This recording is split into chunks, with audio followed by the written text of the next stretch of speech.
राज्यामध्ये 21 जून पासून पावसाचे आगमन होणार आहे। 22 जूनला हा पाऊस आणखी बऱ्याच भागात महाराष्ट्रामध्ये पडणार आहे। मात्र 23-24 जून नंतर संपूर्ण महाराष्ट्रामध्ये मान्सून दाखल होणार आहे। म्हणजेच पूर्वपदावर मान्सून येणार असल्याचा अंदाजासह शेतकऱ्यांच्या पेरणीबाबतही मोलाचे मार्गदर्शन हवामान तज्ञ पंजाबराव डक्कर यांनी व्हिडिओच्या माध्यमातून केले आहे।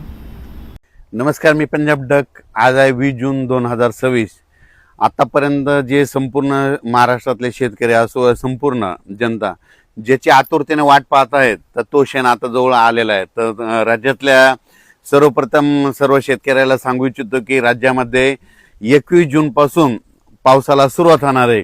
22 जूनला तो पाऊस आणखीन खूप बऱ्याच भागा महाराष्ट्रामध्ये कव्हर करणार आहे। मात्र 23-24च्या नंतर संपूर्ण महाराष्ट्रामध्ये मान्सून दाखल होणार आहे। म्हणजे पूर्वपदावर परत मान्सून येणार आहे, म्हणून हा अंदाज सर्व शेतकऱ्यांनी लक्षात घ्यायचा। तसेच 19 जूनला म्हणजे काल देखील बऱ्याच भागामध्ये श्रीरामपूर, इकडे अहिल्यानगर, त्याच्यानंतर इकडं पुणे जिल्ह्यात, मुंबईकडे बऱ्याच ठिकाणी पावसाच्या सरी कोसळल्या। पण राज्यामध्ये आज देखील 20 तारखेला देखील बऱ्याच भागामध्ये चांगला पाऊस सुरू होणार आहे, म्हणून हा अंदाज लक्षात घ्यायचा।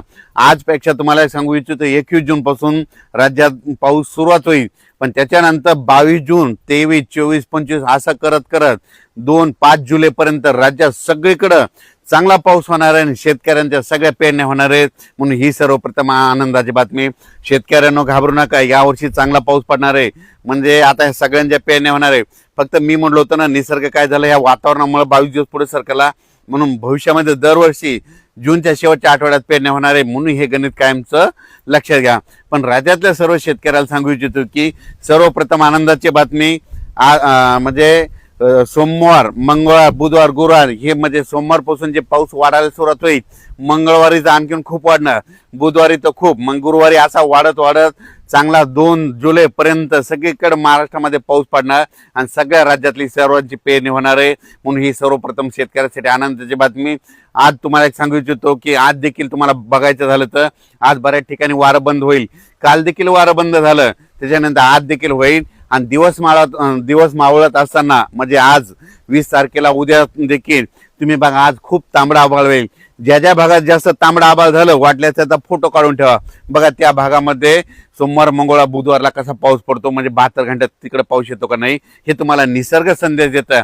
उभं जर वारं सुटलं ना, कोणाला कोणता तज्ञ तुम्हाला पाऊस सांगत नाही, पण यापुढे एक गोष्ट लक्षात घ्या, असं उभं वारं सुटलं आणि त्याच्यानंतर आता हे वारं बंद झालं, नंतर दिवस मावळत असताना एकदम तांबडा आभाळ झालं, सगळीकडे झालं की तुम्ही म्हणायचं आता 72 घंट्यात पाऊस येणार आहे।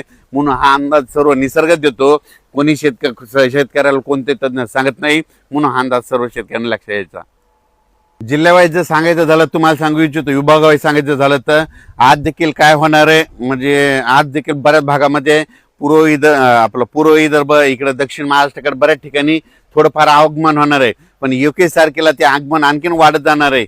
पण 22 तारखेच्या नंतर काय होईल, लगेच कोकणपट्टी, मुंबई, पुणे, सगळीकडे संपूर्ण कोकणपट्टी, घाटमाथा सगळीकडे मान्सून दाखल होईल। आणि त्याच्यानंतर ते म्हणजे मंगळवार, बुधवार पासून ते काय होईल, हे पाऊस असा वाढत वाढत जाणार आहे।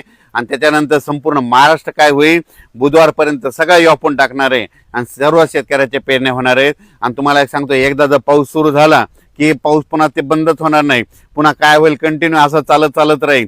म्हणजे एक दिवस इकडे एक दिवस इकडे असं करत करत ह्या म्हणजे जूनच्या शेवटपर्यंत म्हणजे 2 जुलैपर्यंत संपूर्ण महाराष्ट्रात मान्सून दाखल होणार आहे आणि सगळ्या म्हणजे महाराष्ट्रातल्या सगळ्या जिल्ह्यांची पेरणी लागल। म्हणून ह्या अंदाज सर्वप्रथम शेतकऱ्यांनी लक्षात घ्यायचा। शेतकऱ्याला सांगितलं तर घाबरू नका, पाऊस येणार आहे। फक्त काय झालं, पाऊस ते लांबल्यामुळे फक्त म्हणजे लेट झाला। दरवर्षी 7 जूनला येतो, पण यावर्षी थोडा उशीर झाला। तर भविष्यामध्ये हे वातावरणामुळे काय होणार, दरवर्षी 22 दिवस पाऊस म्हणजे जूनच्या शेवटच्या आठवड्यातच पेरणी होणार आहे। म्हणून हा अंदाज सर्व शेतकऱ्यांना लक्षात द्यायचा। राज्यातल्या सर्व शेतकऱ्याला सर्वप्रथम आनंदाची बातमी, उद्या 21 तारखेपासून राज्यात पाऊस सुरू होईल। पण ते 21 तारखेला मात्र सगळीकडेच पडणार नाही, 21ला नुसतं आगमन होईल। 22ला मात्र जवळपास चांगला 50-60% पर्यंत जाईल आणि 23 तारखेला आणखीन जवळपास 80% भागामध्ये महाराष्ट्राचा पाऊस जाईल आणि 24ला तर मात्र 100% म्हणजे संपूर्ण महाराष्ट्रामध्ये संपूर्ण 24 पर्यंत कव्हर करेल। 25-26ला आणखीन त्याच्यामध्ये पावसामध्ये खूप वाढ होणार आहे। असं करत करत 2 जुलैपर्यंत सगळ्या महाराष्ट्रामध्ये पाऊस पडणार आणि शेतकऱ्याची पेरणी होणार। शेतकऱ्यांना घाबरू नका, आणखीन फक्त आजचा आणखी म्हणजे एकच दिवस राहिला, तर उद्याच्या आज देखील बऱ्याच भागात पाऊस सुरुवात होईल. तर पाऊस आल्याच्या नंतर सगळीकडे एकदा येत नसतो, दररोज काय होतं थोडा पुढं सरकत येतो, म्हणून हे सर्वप्रथम लक्षात घ्यायचं. पण सर्व शेतकऱ्याच्या मात्र जूनच्या शेवटच्या आठवड्यात पेरण्या सुरू होतील, म्हणून सर्वप्रथम आनंदाची बातमी. पहिल्यापासूनच मी म्हणतो ना, शेतकऱ्याच्या पेरण्या 3 टप्प्यात होतील. 7 जुलैच्या दरम्यान दक्षिण महाराष्ट्राकडे पाऊस झाला, तिकडल्या काही भागातल्या सुरुवात झाली. त्याच्यानंतर आता हे दुसरा 20 जून आपलं 21 जून ते 30 जूनचा हे जे दुसरा टप्पा आहे, याच्यात मात्र बऱ्याच भागातल्या पेरण्या सगळ्यात जवळपास 80% भागातल्या पेरण्या लागतील. आणि त्याच्यामधून जर पाऊस वापसा नसली, काही नसलं, तर याच्यातून जर काही शेतकरी उरले तर 10 जुलै ते 15 जुलैमध्ये त्या टप्प्यामध्ये शेतकऱ्याच्या पेरण्या होणार आहेत. पण सगळ्या शेतकऱ्याच्या पेरण्या होणार आहेत, म्हणून हे सर्व शेतकऱ्यांना आनंदाची बातमी. कारण की राज्यामध्ये पाऊस आता उद्या त्याला सुरुवात होईल, पण उद्या त्याला सगळ्या महाराष्ट्रात पडणार नाही, फक्त काही भागातच जाईल. पण परवामध्ये 22 पासून 22ला मग आणखीन वाढेल, 23ला जास्त, 24, 25, 26 असं सगळीकडे महाराष्ट्र व्यापणार आहे. म्हणून सर्वप्रथम शेतकऱ्यासाठी आनंदाची बातमी. अचानक वातावरणात बदल झाला तर उद्या लगेच मेसेज